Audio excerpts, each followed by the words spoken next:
Retina Euskadi Begisare. Presente y futuro de las distrofias retinianas. La terapia génica. Conferencia del 11 de junio de 2022. Por la doctora Cristina Irigoyen.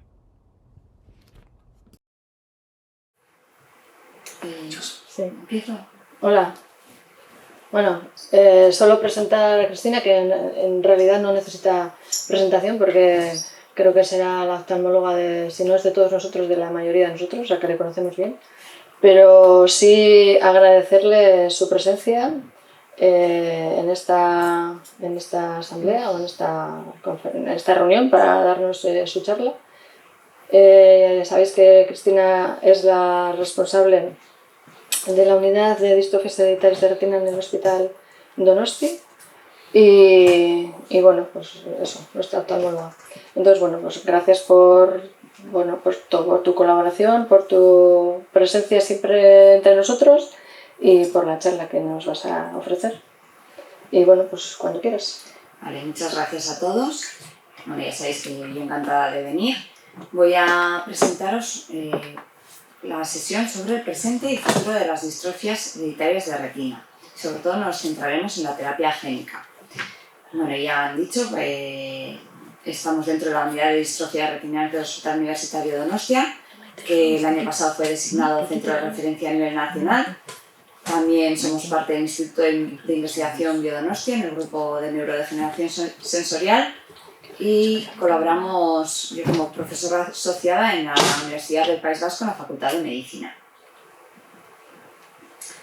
Bueno, todos vosotros lo habréis vivido cuando ibais al oftalmólogo antes, pues si se os daba el diagnóstico, se os decía que bueno, que iríais perdiendo progresivamente la visión y que no podíamos hacer nada por vosotros, y muchos de los pacientes pues dejaban de ir a las consultas y bueno, pues muchos de los pacientes se perdían. Eso ha cambiado. Esta diapositiva probablemente ya me la habréis visto. En una revisión del Lancet, ya es pasado, en el 2006, vaticinaban nuevos tratamientos para algunas formas de retinosis pigmentaria en 5 o 10 años. Y así fue. En diciembre del 2017 se aprobó Luxturna, la primera terapia génica para una forma de retinosis pigmentaria. También se ha avanzado mucho en la edición genética. Las doctoras Charpentier y Donda recibieron el premio Princesa de Asturias y posteriormente en el 2020 el premio Nobel de Química por la tecnología que desarrollaron, la edición genética, el CRISPR-Cas. También se están desarrollando mucho los implantes retinianos o los ojos biónicos. Y por último, podemos ofrecer a nuestros pacientes asesoramiento genético reproductivo, por ejemplo, con técnicas de diagnóstico genético preimplantacional. Por lo tanto, ha habido un cambio en el paradigma del diagnóstico al tratamiento en las enfermedades raras. 1 de cada 12 personas en Europa está afectada a una enfermedad rara, la mayoría son niños y normalmente el diagnóstico suele ser una odisea. Más de 7.000 enfermedades crónicas y solo un 5% tienen un tratamiento aprobado. En el caso de las distrofias hereditarias de retina existe un tratamiento aprobado con terapia génica para las formas de RP y amaurosis congénita leve debido a mutaciones en el RP65. Pero hay muchas terapias génicas en fase avanzado, ya en fase 3 de ensayo clínico, que pronto puede que vean la luz. Por lo tanto, es muy importante ahora centrarnos en genotipar a todos nuestros pacientes para tenerlos preparados cuando lleguen esas terapias, como así ha sido cuando llegó la terapia para el RP65. Así, desde el Ministerio de Sanidad crearon las unidades de referencia para las distrofias hereditarias de retina. Sabéis que la convocatoria salió en diciembre del 2019. Tras una dura auditoría, pasamos a ser centro de referencia y a nivel nacional solo existen 2 centros de referencia. Uno es en Barcelona, el Hospital Universitario Bellvitge, que ve a los adultos, junto con el Hospital Sant Joan de Déu, que trata a niños. Y el otro centro de referencia es el Hospital Universitario de Donostia. Se puede derivar cualquier paciente del Sistema Nacional de Salud de toda España mediante una derivación SIFCO, y el hospital tiene la obligación de aceptar a todos los pacientes, tanto para estudio genético, para segunda opinión o para tratamiento con Luxturna. puesto que también somos centro acreditado para el tratamiento con la terapia génica. Estas unidades de distrofias tienen un carácter multidisciplinar. Como eje central estaría el servicio de oftalmología, que todos conocéis. Tenemos oftalmólogos especializados en distrofias, tanto de adultos como pediatría. Creamos un registro de distrofias. Tenemos ópticos especializados en baja visión y quirófanos certificados para implantación de prótesis retinianas y terapia génica. También disponemos de una unidad de electrofisiología ocular. Algunos de vosotros ya habéis pasado por ella con el doctor Quiroga, y un servicio de genética que nos apoyan en el consejo genético. También tenemos la suerte de tener en el materno infantil en el Hospital Donostia la unidad de fertilidad, que es centro de referencia en el País Vasco para el asesoramiento genético reproductivo para las pacientes en edad reproductiva. Después, en el hospital, como todos sabéis, está el despacho de la Asociación Beguisare, que justo suelen estar con nosotros el día que pasamos la consulta los lunes. Están en el despacho la asociación pues para dar asesoramiento y acompañamiento psicosocial para los pacientes que se les realiza el primer diagnóstico, y también cuando les realizamos el seguimiento, y si tienen cualquier duda pues pueden ir el mismo día de la consulta pues después a Beguisare. Como sabéis, todos conocéis el volumen que tenemos en el hospital, la actividad asistencial la presión asistencial es alta. Entonces muchas veces a mí me gustaría tener 1 hora por paciente, pero no tengo esa opción. Entonces Beguisare lo que hace es ayudarme muchísimo en ese momento de que el paciente necesita hablar, información, pues nosotros le damos la primera información, muchas veces más rápido de lo que nos gustaría, pero luego podéis ir a la asociación y todas las dudas pues os las suelen contestar, y luego también hacen de vehículo, pues si tenéis cualquier duda, pues ellos normalmente tienen acceso directo y me suelen escribir a mí. Después tenemos el apartado de investigación y docencia. El Instituto de Vida Donostia está realizando investigación en genética. Ahora se está desarrollando los pacientes en los que no se ha encontrado el diagnóstico genético, se les está realizando el Whole Genome Sequencing, es el secuenciado del genoma completo. María Hidalgo es parte de su tesis doctoral y más adelante hablaremos de ello. Y también se están desarrollando terapias neuroprotectoras en modelos animales en retinosis pigmentaria. También estamos realizando ensayos clínicos, que luego os comentaré, y realizamos formación a residentes y estudiantes de medicina. Muchas veces veis en la consulta que paso a consultar pues, con el residente y el estudiante. Por último, existe en el Hospital Donostia una unidad de enfermedades raras de pediatría y adultos, que lo que hacen es valorar las formas sindrómicas de distrofia retinianas y coordinar con el resto de especialidades. Después de esta introducción vamos a entrar ya en la terapia génica. En una búsqueda realizada en PubMed podemos encontrar más de 500.000 de artículos en terapia génica. Curiosamente, el primer artículo fue publicado en 1947 por un investigador en retina, el profesor Killer, que también fue el pionero en los modelos de ratón de retinosis pigmentaria. En esta diapositiva resumimos la medicina genómica en las distrofias retinianas, el presente y el futuro. Entonces tenemos la terapia génica, que se puede utilizar el Gene Augmentation Therapy, aumentar una función neuroprotectora o silenciar el gen anómalo. Luxturna, el tratamiento aprobado, utiliza el Gene Augmentation Therapy, que es insertar un gen funcionante normal para reemplazar la función del gen mutado.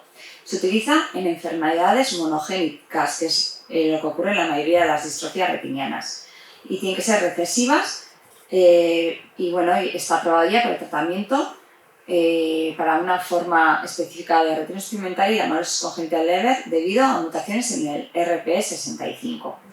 Podéis ver en la imagen cómo lo que hacemos es reemplazar el gen anómalo. Luego os explicaré un poquito la técnica quirúrgica. Otro tipo de terapia génica sería aumentar una función neuroprotectora. Y se está estudiando, por ejemplo, la transferencia de un gen, que es un factor de viabilidad de conos, y lo que disminuye es el daño fotooxidativo. Esta terapia sería independiente de la mutación, por lo tanto se podría ofrecer a todos los pacientes. No cura, pero lo que sí que hace es enlentecer el proceso. Este tipo de terapia también se está ensayando para la degeneración macular, para las formas atróficas pero también para la forma húmeda, para aumentar, potenciar el tratamiento de las terapias antiangiogénicas, las inyecciones intravítreas. Después tendríamos la terapia génica para silenciar el gen anómalo, sobre todo cuando hay exceso de función en las formas dominantes. Hay dos tecnologías, una sería los oligonucleótidos antisentido y otra los RNA de interferencia. Lo que hacen es bloquear el gen, se unen a la hebra del RNA mensajero y evitan que se traduzca la proteína. Se están estudiando ya ensayos clínicos fase 3 para la amaurosis congénita de Leber debido a mutaciones en el CEP290 y para formas dominantes de retinosis pigmentaria debido a mutaciones en el gen RO. Después tendríamos la edición genética, que ya hemos hablado de ella, el CRISCAS, que es el corta-pega genético. Y bueno, sería un poquito como silenciar el gen anómalo. Cortamos la hebra anómala y la volvemos a unir. Se está estudiando para mutaciones en el CEP290. Ya para terminar, otra tecnología que está muy de moda y que se oye mucho en distrofias es la optogenética. Lo que se realiza es introducir un gen que codifica una proteína de canal sensible a la luz y lo que haríamos es reactivar los conos. Esta terapia es independiente de mutación, por lo tanto se podría ofrecer a todos los pacientes, pero se utiliza en fases avanzadas de la enfermedad. Sería más o menos un análogo a las prótesis retinianas. Ya cuando se ha perdido ya la función visual, pues esto lo que permite es mejorar un poquito la deambulación y reactivar los conos. Hay un ensayo clínico, fase 1-2, y sí que se ha visto que mejora la deambulación de los pacientes. Los pacientes tienen que llevar una gafa y bueno, la gafa captura la imagen y luego se estimulan los conos. Y por último está la reprogramación genética, que es el rejuvenecimiento celular. Veis cómo los ratones viejecitos pasan por la máquina y aparecen jóvenes, ¿vale? La eterna juventud. Aquí el profesor José Carlos Ispizua, que es un investigador español que trabaja en La Joya, en California, es referente a nivel mundial en esta tecnología. Y lo que se realiza es el borrado y remodelado de las marcas epigenéticas y sobre todo se está estudiando en modelos de ratón de glaucoma y se consigue rejuvenecer las células ganglionares. Así, en esta diapositiva, a la izquierda tenéis una tabla donde os resumo todos los ensayos clínicos en marcha en terapia génica. Y a la derecha tenéis también otras terapias avanzadas, no todo es terapia génica. También tenemos fármacos neuroprotectores, trasplantes de células madre, etc. Y también tenéis los sponsors de cada estudio.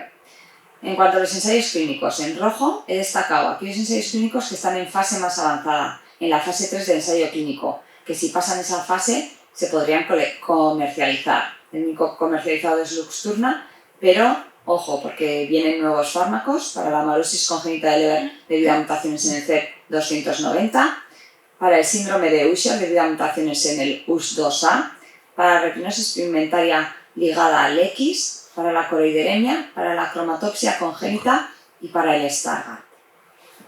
De hecho, existe en la EMA, que es la Agencia Europea del Medicamento, el programa PRIME, que es el programa para los fármacos prioritarios, es decir, les va a dar prioridad para que se acepten y comercialicen. Y en oftalmología solo hay 3 fármacos en este programa y justo estos 3 fármacos son de distrofias. Y uno es una terapia génica para la cromatopsia congénita debido a mutaciones en el gen CNGB3, otro es otra terapia génica para el RPGR, es la retinosis pigmentaria ligada al X, y por último el Sepofarsen, que es para los oligonucleótidos antisentidos, que la terapia sería intravítrea, la cirugía es mucho más sencilla, es una inyección intravítrea, para mutaciones en el CEP290 causante de algunos tipos de amaurosis congénita de Leber. Aquí os quería comentar, en el Hospital Donostia nos han contactado para diversos ensayos clínicos, algunos ya he hablado con vosotros. Uno es para la historia natural de la retinosis pigmentaria ligada al cromosoma X. Lo que vamos a realizar es ver la progresión de estos pacientes y luego se les va a realizar encuestas de calidad de vida. ¿Por qué se hacen estos estudios? Para luego poder ver el resultado y la eficacia de la terapia génica, que cuando se hacen estos estudios es que ya está muy avanzada en la fase 3 y bueno, esperemos que en 8 años podamos tratar a nuestros pacientes en el Hospital Donostia. También nos han contactado para terapia génica en degeneración macular para las formas secas y también estamos en contacto para poder realizar un ensayo clínico en Stargardt. Pero bueno, va poco a poco y ya os iremos informando. Y ahora pasamos a la segunda mitad de la presentación. Os voy a hablar ahora del presente de las distrofias, de nuestra experiencia con la terapia génica, con Luxturna, que es Boretigen Neparvovec. Luxturna está indicado para el tratamiento de adultos y niños con pérdida de visión debido a una distrofia retiniana hereditaria asociada a la mutación RP65 bialélica confirmada y tienen que tener suficientes células retinianas viables. Hablábamos de que la terapia génica se utiliza para las fases precoces e intermedias de la enfermedad. Cuando ya la fase está avanzada, la terapia génica no suele resultar eficaz y ya tendríamos que ir a optogenética, a prótesis retinianas. La distrofia hereditaria asociada a la mutación RP65 es una enfermedad ultra rara. La prevalencia estimada es de 1 de cada 200.000 pacientes y en la población española estimamos que habrá 237 casos con esta mutación. De esos 237 casos, no todos van a cumplir criterios de tratamiento. Por lo tanto, habría alrededor de 100 pacientes para tratar. A día de hoy se han tratado 16 pacientes en toda España. Ya ha pasado un año desde la aprobación del fármaco. Hay pacientes en lista de espera, pero identificados habrá unos 50. Por lo tanto, es necesario identificar a más pacientes, porque por la prevalencia pues probablemente haya más pacientes. ¿Qué es lo que ocurre? Que no en todas las comunidades autónomas se genotipa a todos los pacientes. Nosotros tenemos la suerte de que tenemos genotipados al 95% de nuestros pacientes, pero necesitamos pues eso, difundir la importancia del genotipado a toda la población española. Y en esta diapositiva os voy a explicar un poquito la historia del desarrollo de los fármacos, ¿vale? Porque desde que se empieza hasta que se aprueba y se trata en pacientes pasan muchos años. De hecho, para Luxturna han pasado más de 20 años. Empezó en 1997, primero identificando las mutaciones RP65 en los humanos y después realizando los estudios de seguridad y eficacia en perros. Nosotros tuvimos la suerte de que Beguisare invitó al profesor Gustavo Aguirre, muchos de vosotros seguro que estaríais en esa charla, en el 2007, en diciembre del 2007 creo recordar, y bueno, pues se le invitó, él es uno de los investigadores principales de Filadelfia que desarrolló los estudios en módulos caninos y nos comentó que, bueno, que iban muy bien y que ya iban a empezar el ensayo clínico en humanos. Y que claro, teníamos que empezar a hacer la genética a nuestros pacientes porque en 10 años llegarían tratamientos. Y recuerdo que, bueno, Beguisare tocó la puerta al Hospital Donostia, al servicio de oftalmología y a gerencia del hospital y pidió que por favor se realizara la genética y se estudiase a todos los pacientes. Yo entonces era residente de cuarto año y bueno, pues me dijeron, bueno, Cristina, es una buena oportunidad para genotipar a todos los pacientes, puedes hacer la tesis doctoral en ello. Y empezamos así. Me acuerdo que os llamaba a todos, os llamábamos a casa, veníais a la consulta, algunos de vosotros os saqué sangre yo misma, pues porque no teníamos enfermería, y poco a poco empezamos con el estudio epidemiológico, clínico y molecular de la retinosis pigmentaria. Entonces, pues bueno, poco a poco os iba viendo la consulta, cada vez veníais más pacientes y se pidió crear la unidad y poquito a poco fuimos creando la unidad. Y así llegamos a genotipar a toda nuestra población y pudimos ser centro de referencia y pudimos tratar a nuestra paciente afecta con la mutación en el País Vasco. El tratamiento fue aprobado por la FDA en diciembre del 2017, en Europa se aprobó al año siguiente y en España fue financiado en mayo del 2021 y en julio del 2021 pudimos tratar a una de nuestras pacientes con el tratamiento. Y todo esto fue gracias a Begisare, que bueno, pues tocaron la puerta y pusieron un poco las pilas al hospital para que genotipáramos a toda la población. Así que sois parte del desarrollo de Luxturna en España.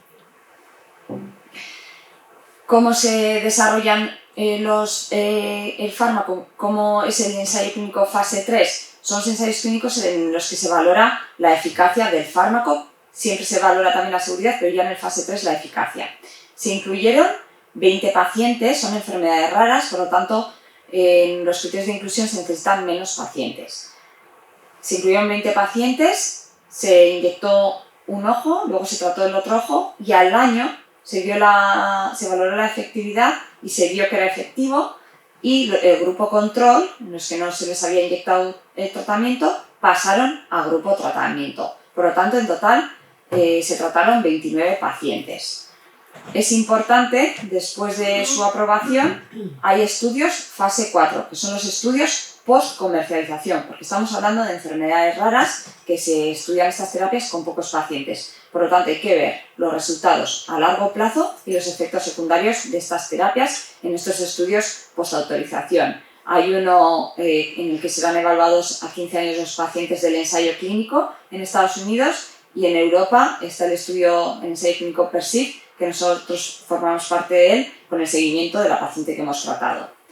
Los criterios de inclusión en este ensayo clínico de los pacientes son los mismos criterios de inclusión para poder ofrecer el tratamiento en España, exceptuando el test de movilidad, que es un test de obstáculos que no es imprescindible en España, aunque sí recomendable, y en el hospital sí que lo estamos realizando.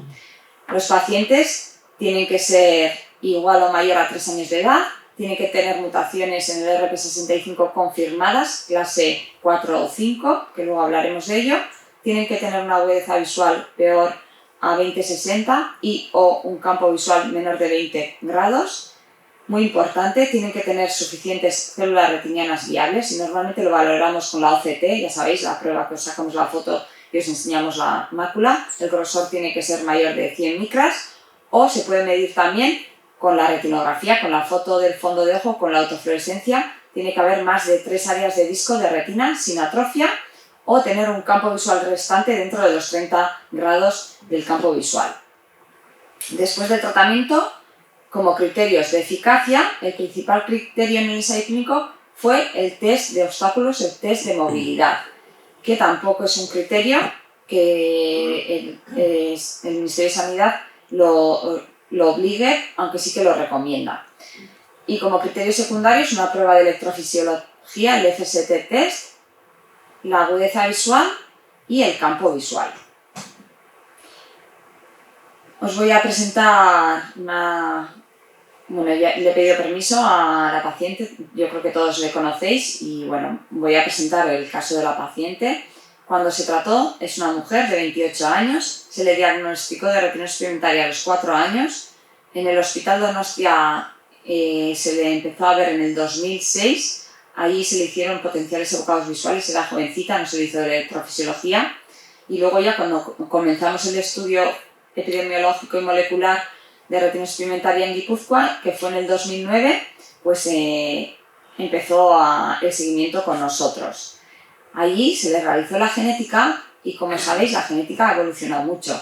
En aquel entonces la genética salió negativa, pero se hacían unos paneles con poquitos genes, no se miraban todas las zonas, y más adelante la paciente decidió ser madre, y después de ser madre se sometió otra vez al estudio genético, y en febrero del 2021 recibimos el informe que tenía 2 mutaciones en heterocigosis compuesta en el RP65, pero una de las mutaciones era clase 3 y otra clase 4. Hemos dicho que para poder ofrecer el tratamiento tienen que ser patogénicas, y la clase 3 es de significado clínico incierto. Aquí os voy a explicar un poquito las clases, porque cuando os doy los informes de genética os suelo explicar, igual a veces pues no queda claro. Cuando tenemos el informe de genética, obtenemos variantes genéticas. No todas las variantes genéticas van a ser patogénicas, ¿vale? No son siempre mutaciones. Existen 5 clases. La 1 es benigna y normalmente no vienen los informes. Es un polimorfismo, pues una variante de la normalidad en la población. La 2 es una variante probablemente benigna, tampoco suele venir en los informes de genética.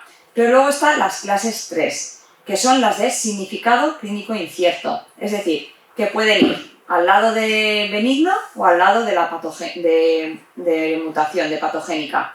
Porque normalmente suelen ser variantes nuevas, que no están descritas en la literatura. Y entonces, para saber si son patogénicas o no, pues tienen que cumplir ciertos criterios. Pues tienen que ser variantes que no se encuentren en la población general, tienen que, en unos programas in silico, tienen que darlo como patogénica y tienen que segregar bien en la familia. Es decir, que los familiares que están afectos tienen que tenerla y los que están sanos no. Muchas veces estas variantes, os solemos decir, pues no sabemos si esta es patogénica o no, dentro de 5 años lo volveremos a estudiar, porque a los 5 años, si salen publicados resultados con más familias con esa variante, puede pasar a clase 4, ¿vale? O si se hacen estudios funcionales para ver si esa variante produce una alteración en la proteína, pues también podrían pasar a clase 4. En nuestro caso, realizamos el estudio de segregación, los programas in silico la daban como patogénica y al segregar bien en la familia pasó a ser clase 4 y pudimos ofrecerle el tratamiento a la paciente y la paciente aceptó. Se le realizó la exploración oftalmológica, se hace una exploración súper completa, ¿vale? Estamos 2 días en el hospital realizándole exploraciones. En julio del 2021, la paciente, la análisis congénita de Leber, los pacientes suelen tener nistagmus, ese movimiento anómalo de los ojos, baja visión, la agudeza visual era de movimiento de manos en el ojo derecho, contaba dedos en el ojo izquierdo y en los pacientes con muy baja visión solemos poner la escala de TRS, las letras a 1 metro y ahí veía la línea de 0,1 en el ojo derecho y 0,12 en el ojo izquierdo. No presentaba catarata, la presión intraocular era normal y en el fondo de ojo pues se puede apreciar un granulado en el epitelio pigmentario en el polo posterior, las arterias finitas, que es típico de las distrofias, pero no encontramos espículas óseas, porque son pacientes jóvenes y en la análisis congénita de Leber muchas veces no encontramos las espículas óseas hasta fases avanzadas de la enfermedad. Después la ACT, esta prueba la conocéis todos, ahí comprobamos que el grosor central era mayor de 100 micras y cumplía los criterios de tratamiento. Pero también es muy importante, también os suelo comentar en la consulta, valorar las capas externas de la retina, las capas de los fotorreceptores, que podéis comprobar aquí con la flecha roja, que es esta línea. La paciente tenía la capa de fotorreceptores intacta. Eso es un signo de buen pronóstico y bueno, pues es importante también verlo en estos pacientes. La autofluorescencia es una prueba, es una foto que suele deslumbrar bastante. En los pacientes con mutaciones en el RP65, característicamente no tienen una autofluorescencia de fondo y es como si estuviera estropeado el aparato. Entonces, cuando vemos un niño con este tipo de autofluorescencia, pues ya se nos tiene que encender la bombilla y en el informe del estudio genético decir sospecha del RP65. El campo visual, la paciente era incapaz de realizarlos. Esto es un campo visual central, mide los 10 grados centrales y además le hemos aumentado el estímulo de la luz al estímulo 5, normalmente realizamos con el estímulo 3 y veis cómo está negro, ¿vale? Y ya comentaba, es que soy incapaz de realizar los campos. Este es el estudio de electrofisiología, que son los electrodos que se suelen poner alrededor de los párpados y bueno, en la córnea y luego se estimula con un flash de luz y se registra los potenciales de las células de la retina. Y bueno, pues es típico que hay una afectación difusa de ambas retinas. Por lo tanto, el fármaco se aprobó en mayo del 2021. Nosotros fuimos acreditados, la acreditación fue rapidísima, en junio del 2021. Después hay que solicitar el medicamento en situaciones especiales, se requiere un informe clínico, hay que mostrar evidencia científica de la efectividad y una evaluación económica del fármaco y la verdad es que Osakidetza pues, aprobó el fármaco muy rápido. La Comisión Corporativa de Farmacia lo aprobó el 10 de junio y pudimos tratar a la paciente el 20 y 28 de julio. fue la segunda paciente a nivel estatal en ser tratada. Y aquí os presento la intervención. Es una intervención limpia y bueno, os voy a explicar un poquito el procedimiento. Hay que acreditarse, hay que hacer un curso de cirugía. En principio, como estábamos en la pandemia, hicimos mediante realidad virtual el curso y luego tuvimos que hacer un simulacro, incluyendo anestesia, hospitalización, farmacia para preparar el fármaco y en quirófano con un muñeco hicimos un simulacro previo al tratamiento. La inyección de Luxturna requiere coordinación de un cirujano y un cirujano ayudante. Esta es la cirugía de vitrectomía que se realiza habitualmente. Se utilizan unos trócares especiales y bueno, la cánula es muy pequeñita, es de 38G y se puede dañar fácilmente, entonces hay que manipularla con cuidado. En la anestesia, pues bueno, se le pide que haya hiperventilación para disminuir la presión de perfusión en la coroides y evitar sangrados. Esto es un poquito de corticoide que solemos poner dentro del ojo para visualizar el vítreo, ¿vale? Porque hay que desprender el vítreo. Entonces se desprende poquito a poco.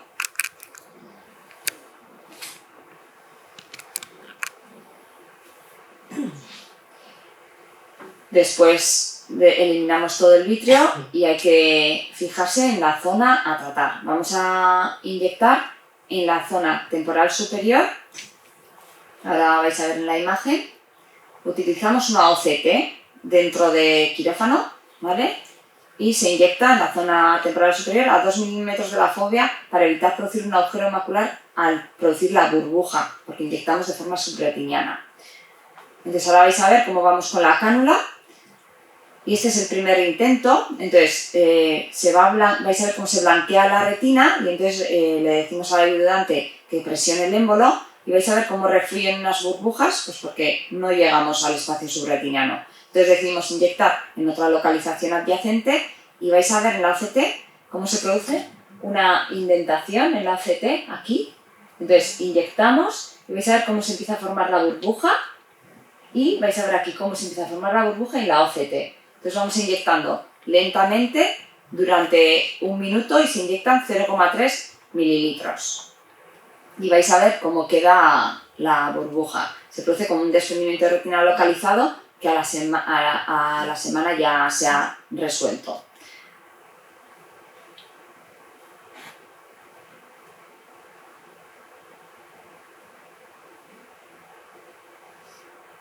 Vale, y aquí veis cómo queda. Aquí se ve cómo queda el tratamiento, la burbuja, que en menos de una semana ya se reabsorbe. Bueno, se realiza la cirugía mediante anestesia general, se ingresa 24 horas, la paciente tiene que estar tumbada durante 24 horas y a la semana se trata el segundo ojo. Como estamos hablando de terapia génica, la terapia génica se inyecta dentro de un vehículo que es un adenovirus, y entonces tenemos material viral, material genético y para evitar reacciones inmunitarias le damos una dosis de inmunosupresores. Se suelen dar corticoides durante una fase corta de unas 2-3 semanas. Después se opera el segundo ojo y le vemos al día siguiente, a la semana, al mes, a los 3 meses, a los 6 meses y después revisiones anuales. Os voy a presentar los resultados al mes del tratamiento, a los 3 meses y a los 6 meses de tratamiento. Aquí tenéis en la imagen el test de movilidad, ¿vale? Es un test de obstáculos, ¿vale? Que lo realizamos en la consulta de los ópticos y cambiamos, cada vez que se realiza primero con un ojo, luego con el otro y luego con los 2 ojos y se va realizando en diferentes iluminaciones. Primero empezamos con muy baja iluminación, normalmente los pacientes son incapaces de realizarlo y luego vamos aumentando la iluminación. Y cada vez vamos cambiando las flechas y los obstáculos. Aquí tenéis a la izquierda la paciente realizando antes del tratamiento. Entonces veis cómo se tropieza con el primer obstáculo, lo ha tocado con los pies Digo, hemos aprendido también un poco los Entonces veis que va lenta y aquí ya se bloquea. Ya dice que no ve las flechas. Así no te creas que va. No le está llamando, cambiamos de Entonces ya cambiamos de test y pasamos a uno con más iluminación. Este test está realizado con 4 lux, que sería una noche de verano sin nubes con media luna. Y ahora a la derecha, en el siguiente vídeo, vais a ver al mes del tratamiento, con los mismos luxes, cómo está realizando el test de movilidad. Veis que va rápida, sin fallos, y completa el test en menos de 20 segundos. El test de movilidad lo hemos realizado a los 3 meses y a los 6 meses y la paciente mantiene los mismos resultados. Entonces, cuando pasa el primer nivel, a ese le damos una puntuación. Y la paciente en el tratamiento tenía una puntuación de 4 y post-tratamiento pasó a una puntuación de 6, una diferencia de 2, al igual que en los ensayos clínicos, que la diferencia media fue de 1,6. Después se le realiza un test de electrofisiología ocular que lo hemos,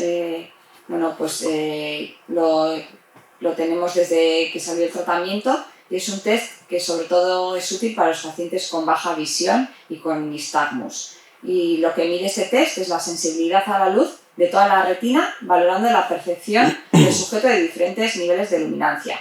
Realizamos el test con luz blanca, luz roja, luz azul, primero un ojo, luego el otro. Luego promediamos ambos ojos y para compararlo con los resultados de los ensayos clínicos, ahí se compara sobre todo la luz blanca, pues nosotros la mejoría ha sido de más de 2 log en nuestra paciente, al igual que en el ensayo clínico, y además esta mejoría se ha mantenido en el tiempo, al igual que en el ensayo clínico.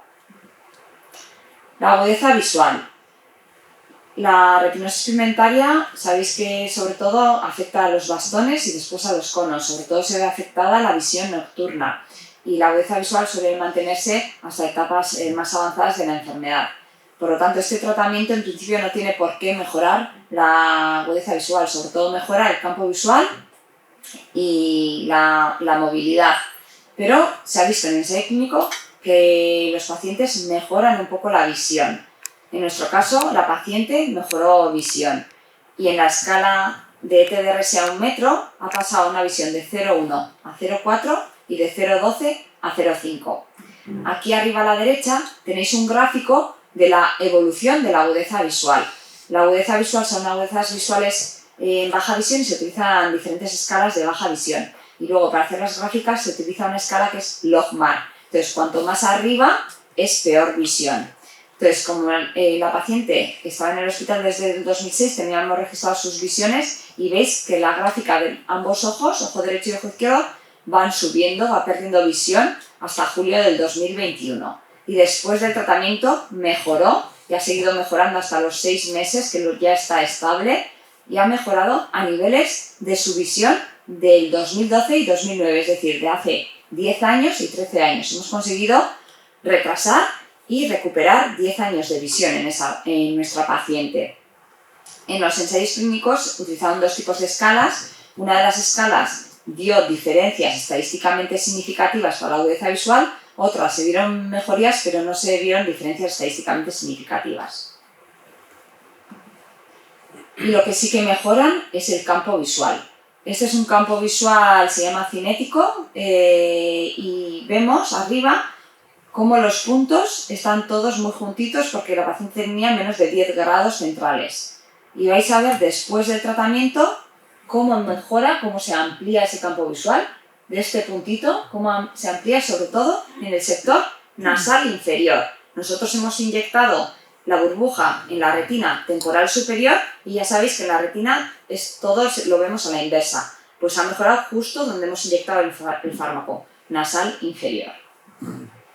También se realizó todo tipo de pruebas y se le ha realizado un campo visual macular, que son los 4 grados centrales, el centro-centro. Veis arriba como el campo visual es casi negro Y ya abajo, cómo mejora, no son campos visuales perfectos, pero ha mejorado significativamente y el cambio en el umbral macular también ha mejorado, al igual que en los ensayos clínicos. Le realizamos, en el preoperatorio os he enseñado el campo visual 10.2, que era negro, que ya era incapaz de hacerlo con el estímulo 5. Ahora le realizamos con un estímulo menor, estímulo 3, y vemos que es capaz de realizarlo y ya veis la mejoría. Y por último, el Ministerio de Sanidad nos pide realizar el campo visual 24.2. Son campos visuales que en pacientes que ya tienen muy reducido el campo visual solemos pasar ya a campos 10.2, pero bueno, como es un criterio que hay que valorar, pues también le realizamos. El previo, aquí, el ojo derecho, veis cómo está negro antes del tratamiento. Y después del tratamiento veis que aparece la isla central. Y lo mismo con el ojo izquierdo. Y veis, esto es el VFI, que es el porcentaje de campo visual. Previo al tratamiento era del 0% y posterior al tratamiento a los 6 meses llega al 25-27%. Esto es el fondo de ojo, la retinografía a los 6 meses de tratamiento, y se puede observar la zona de la inyección. Se queda como una pequeña atrofia, pero está fuera del centro de la visión y no afecta a la visión. La autofluorescencia se mantiene igual y la OCT también mantenemos grosores maculares centrales similares. ¿Por qué digo esto? Porque hay que estudiar el fármaco y sus efectos secundarios a largo plazo. Y en el ensayo clínico, en cuanto a los acontecimientos adversos, vieron que un paciente disminuyó el grosor de la fovea y perdió función foveal. Por lo tanto, es un efecto secundario que hay que revisar. Nosotros no inyectamos, hay autores y cirujanos que inyectan la burbuja y que desprenden la fovea. Nosotros preferimos no desprenderla, pues por el posible daño que puede producir el desprender la fovea. Pero todo esto se verá con los estudios post-autorización, que ya están incluidos más de 100 pacientes, entonces es más fácil sacar conclusiones. Otro de los efectos adversos es crear un agujero macular. Al final creas presión y la fovea no tiene, si le damos mucha presión a la burbuja y inyectamos muy rápido, se puede abrir la fovea y producirse un agujero macular. Y luego en algunos pacientes se vieron unos depósitos en la burbuja que desaparecieron espontáneamente y no afectaban a la visión. Estos pacientes se tienen que registrar en Valtermed, que es un sistema de información del Ministerio de Sanidad para determinar el valor terapéutico en práctica clínica real de los medicamentos con alto impacto sanitario y económico. Ya sabéis que son terapias muy caras. Y bueno, pues estamos registrando a la paciente y metemos todos los datos en Valtermed. También le realizamos cuestionarios de función visual, la valoración subjetiva de la paciente. Son cuestionarios modificados, el VFQ25, y bueno, nuestra paciente, muchos le conocéis, es una paciente muy optimista, muy echada para adelante, y el cambio fue muy bueno. Ha cambiado su calidad en la función visual en 4 puntos. En los ensayos clínicos el cambio fue de 1,8 en los pacientes y cuando se incluían los niños, los padres referían una mejoría de 3,1 puntos. Hablamos también quizá de países anglosajones que igual no son tan positivos como países más latinos o bueno, aquí. Y también se les pasó un cuestionario a los cuidadores, pues a los familiares. Y ahí vemos que en el pre y en el post no ha habido cambios. ¿Y qué nos comentaba la paciente? Pues la valoración subjetiva a la semana ya refería mejoría del campo visual. Al mes de tratamiento de los 2 ojos mejoraba la visión, el campo visual y la visión nocturna.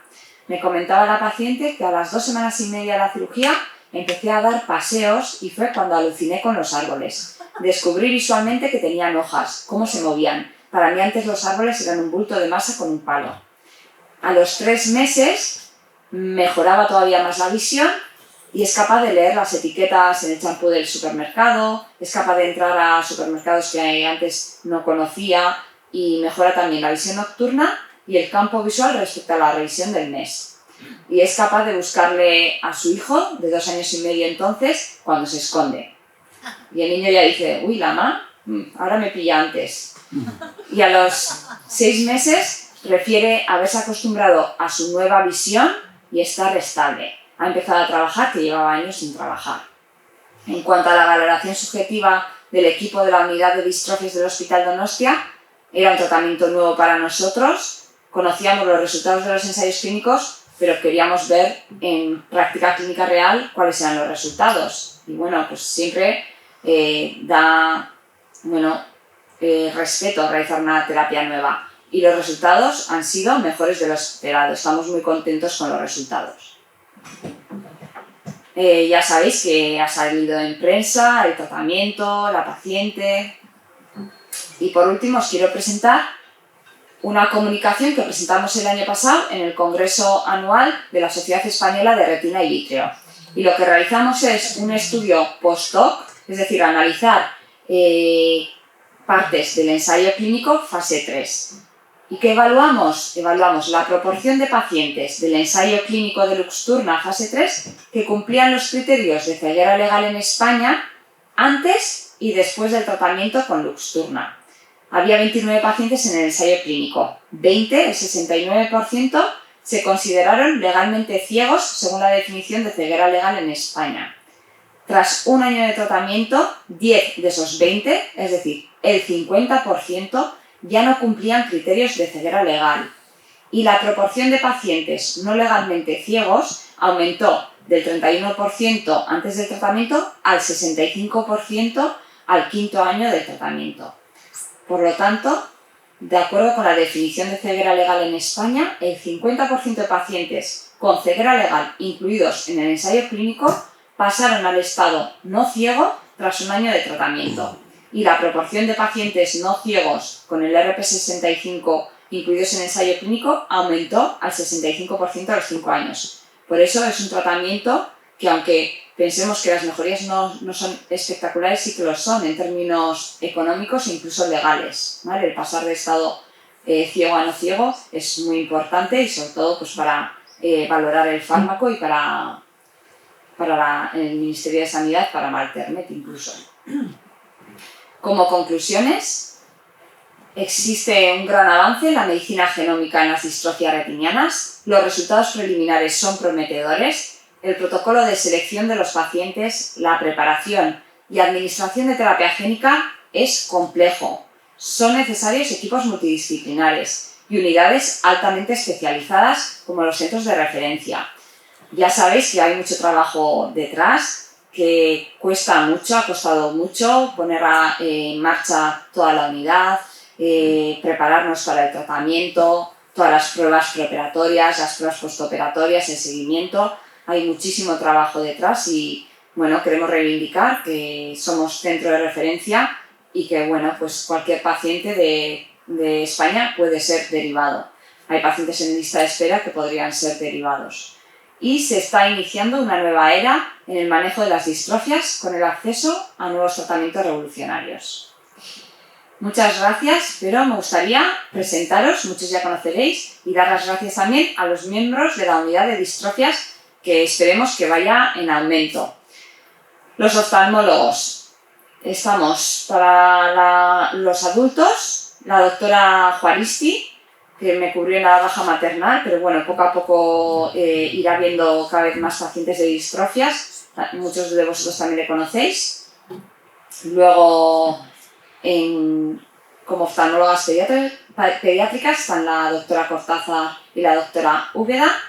En electrofisiología ocular está el doctor Quiroga, que además de ser neurofisiólogo, tiene doble especialidad, es también oftalmólogo, y tenemos la electrofisiología en el servicio, y es de gran ayuda porque, bueno, pues él sabe de oftalmología también, de hecho es oftalmólogo.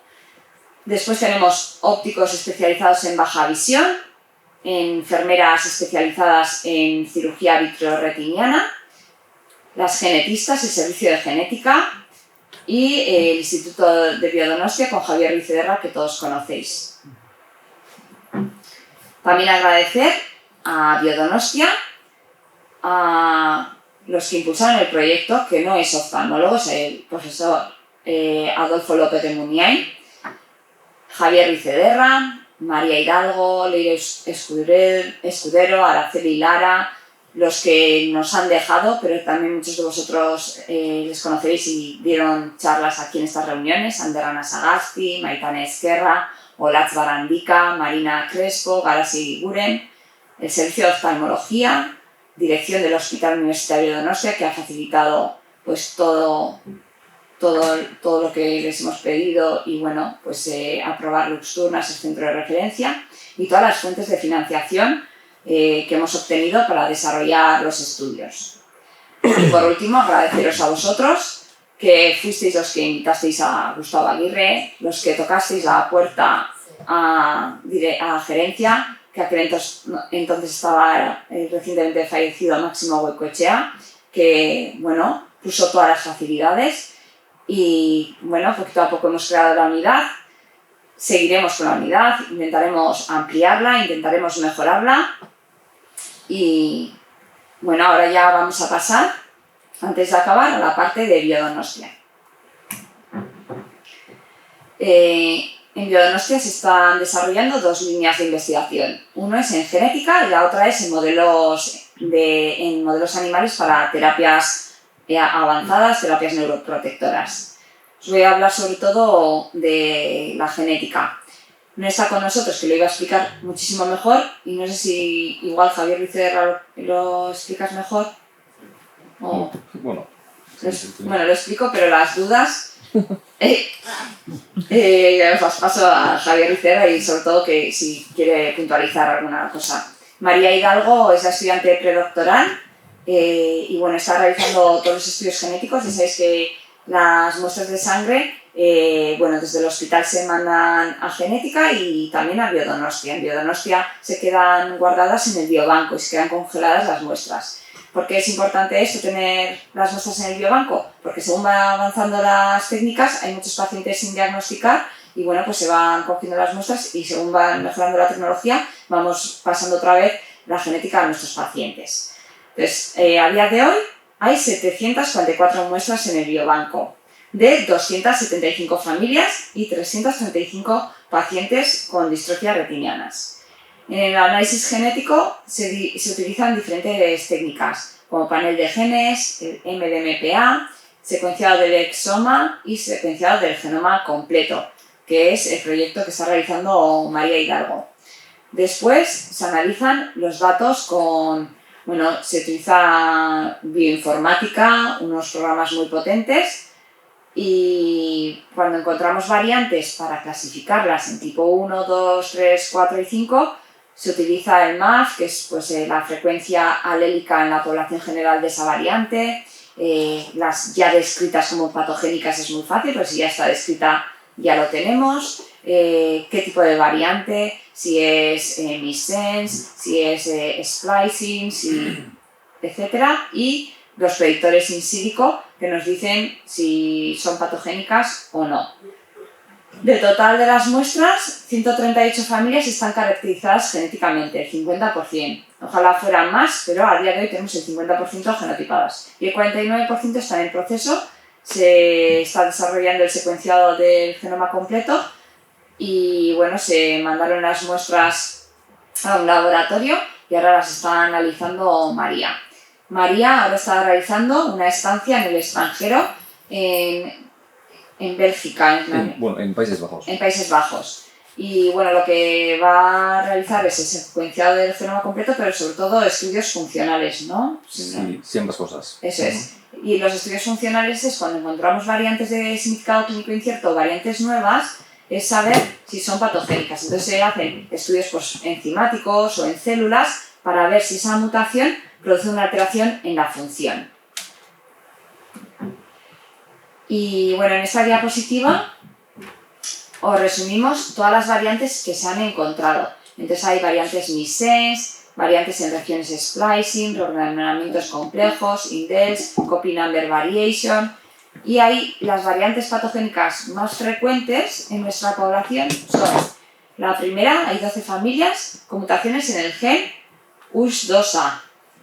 Habéis visto en la Diapositiva de las terapias génicas, el US2A es uno que está en fase 3. Por lo tanto, si van bien estos ensayos clínicos, 12 familias podrían beneficiarse de tratamientos en un futuro próximo. Después, 10 familias, tenemos la variante en el CERC, que no es una variante muy frecuente a nivel mundial, pero en el País Vasco es la segunda en frecuencia. Y luego tenemos 8 familias con el SRNP200, que es una retinosis pigmentaria dominante. También tenemos 10 pacientes con la mutación en el gen RO, que es la forma más frecuente a nivel mundial de retinosis pigmentaria autosómica dominante, y también hay ensayos clínicos con oligonucleótidos antisentido. También tenemos muchos pacientes con la mutación en el gen ABCA4, que es responsable del Stargardt, y también están apareciendo muchos ensayos clínicos en terapias. Entonces, bueno, tenemos que seguir en esta línea para tener a todos nuestros pacientes genotipados. Y muchas gracias por asistir y cualquier duda, espero poder responderla.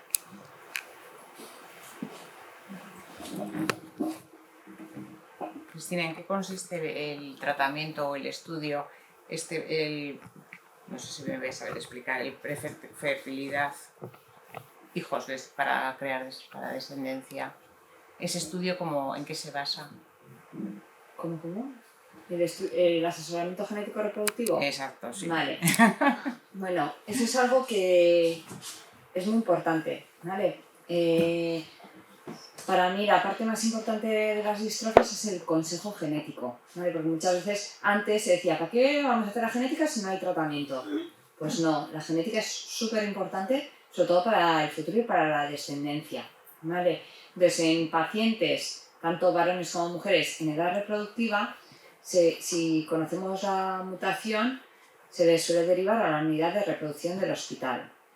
Y ahí no me voy a meter en detalles porque yo no soy ginecóloga, pero os voy a explicar un poquito las 3 opciones que se suelen dar. Entonces, si tienes una mutación, pues bueno, se puede ofrecer, tú eres una mujer, por ejemplo, pues se puede ofrecer una donación de gametos, es decir, una mujer donar ovocitos o en el hombre esperma donante.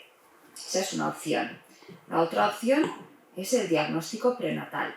El diagnóstico prenatal se realiza, pues la pareja se queda embarazada de forma natural y antes de la semana 14 se realiza el estudio genético mediante una biopsia tipo amniocentesis, pero eso es una biopsia de vellosidades coriónicas. Se realiza el estudio genético en una célula del embrión y si se detecta que tiene la mutación, se le da la posibilidad de la interrupción voluntaria del embarazo. ¿Vale? ¿Qué es lo que pasa con esta técnica? Que hay que realizarla antes de la semana 14. Y muchas veces no se llega a tiempo, pues porque igual la pareja no se ha dado cuenta que, pues se queda embarazada y acude al médico tarde, luego hay que hacer el estudio genético y si nos pasamos de la semana 14 ya hay que pasar un comité de ética, ¿vale? Para interrumpir el embarazo. Y suele ser un comité de ética, pues que bueno, que las interrupciones del embarazo se suelen dar con patología sobre todo letal. Y las distrofias retinianas no producen patología letal. Entonces, ahí bueno, pues se hace un comité de ética, se pide bibliografía, evidencia de la discapacidad visual que tendrá el futuro niño. Y por último está el diagnóstico genético preimplantacional. ¿Qué es lo que se hace? Se realiza una fecundación in vitro, ¿vale? Entonces, la mujer se le estimulan los ovarios, se le extraen los óvulos y se coge esperma del padre, se realiza una fecundación in vitro y se crean embriones, ¿vale? In vitro en el laboratorio. Y entonces esos embriones, pues imaginaos, tenemos 6 embriones y cogemos una célula de cada embrión y analizamos si tiene la mutación o no la tiene. Y entonces se transfiere luego al útero de la paciente el embrión sin la mutación. Es como una fecundación in vitro que se hace a día de hoy en los pacientes que tienen problemas de fertilidad, pero un poquito más avanzados, seleccionando el embrión. Por lo tanto, claro, es un poquito más complejo, porque igual en una forma dominante descartas el 50% de embriones, ¿vale? Y la tasa de efectividad también suele bajar un poco. Pero son tratamientos que requieren tiempo, tienen que pasar también un comité de ética a nivel nacional pero bueno, son tratamientos que se ofrecen a día de hoy y tenemos ya pacientes en la asociación tratadas mediante esta técnica. Y sí que es verdad que se está empezando a hacer, pero no en muchos centros se hace. Entonces es algo que está dentro de la cartera de servicios y que se debería de ofrecer a todos los pacientes que tengan la información y que puedan realizarlo. Entonces, para mí es una parte muy importante en el consejo genético y que a veces no conseguimos llegar al tratamiento, pero llegamos a otras partes que son muy importantes. Y luego también, sabiendo la genética, ¿qué conseguimos? Pues ponemos nombre y apellidos a la enfermedad. Muchas veces el paciente pensaba que tenía una enfermedad, llega a la genética y es otra enfermedad. Y así podemos valorar también la evolución de esa enfermedad. Hay patologías que son más leves y patologías que son más severas. Pues vamos a conocer el pronóstico de esa enfermedad. La verdad es que yo nunca tengo problemas, todos los pacientes aceptan hacer el estudio genético y yo creo que los pacientes agradecen saber y también el asesoramiento reproductivo. Vale, esas pruebas se hacen en Donosti, ¿no? ¿Hospital de referencia? Sí, las pruebas de genética se hacen en Donosti y la unidad de reproducción está en el Hospital Donostia porque es centro de referencia del País Vasco. Eso sí que es verdad que los pacientes tienen que cumplir criterios, ¿vale? Ahí tampoco me quiero meter porque, claro, yo no sé exactamente toda la letra pequeña, pero los criterios, la mujer tiene que ser fértil, tiene que tener unos valores hormonales, que tiene que tener una calidad de los óvulos buena, la antimülleriana bien, una edad menor de 40 años creo, y luego se realiza cuando no se tienen hijos, solo se realiza una vez. Después, en centros privados se puede realizar sin ningún problema. Hay pacientes, yo ya he tenido casos, que no cumplen criterios en Osakidetza, pero han decidido realizarlo de forma privada y también. Vale, gracias. De nada.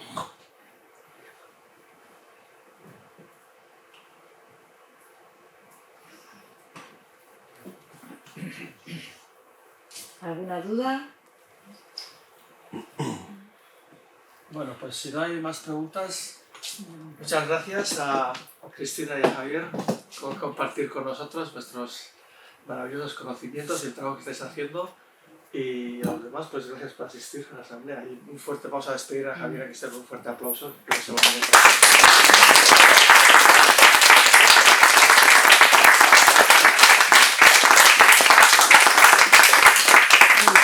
Bueno, a mí me gustaría decir que, a raíz de ese centro de referencia, necesitamos mucho trabajo y necesitamos una cooperación activa, como siempre ha sido, con Begisare. Entonces animaros a la Junta a estar activos, a colaborar con nosotros y que estamos en un momento que va a haber cambios en los tratamientos y que es un momento importante y que hay que estar ahí y que en cuanto a difusión, colaboración y animaros a seguir en el camino en el que lleváis todos estos años. Yo creo que para nosotros es una suerte, ¿no? Tener un equipo tan puntero aquí trabajando, no sé si para nosotros, pero con nosotros. Así que muchas gracias. Vale, Vale.